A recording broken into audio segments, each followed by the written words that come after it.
حضرت ابو سعید خدری رضی اللہ تعالیٰ عنہ سے روایت ہے کہ رسول اللہ صلی اللہ علیہ وسلم نے فرمایا، دنیا والوں میں جنتیوں کے لیے سب سے ادنا درجے والے شخص کو بھی اللہ تعالیٰ فرمائے گا، تم اس پر راضی ہو کہ تمہیں دنیا کے برابر نعمتیں مل جائے؟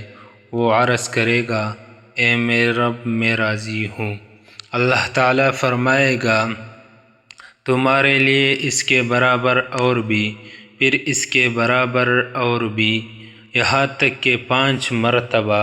پھر اللہ تعالیٰ فرمائے گا، یہ سب تمہارا ہے اور اس سے 10 گنا مزید بھی، اور تمہارے لیے وہ سب کچھ ہے جس کی تم خواہش کرو۔ حوالہ صحیح مسلم، حدیث نمبر 186۔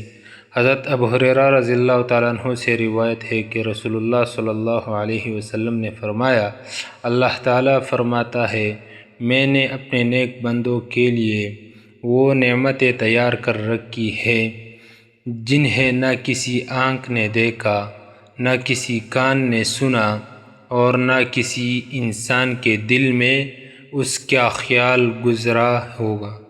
حوالہ صحیح بخاری، حدیث نمبر 3244۔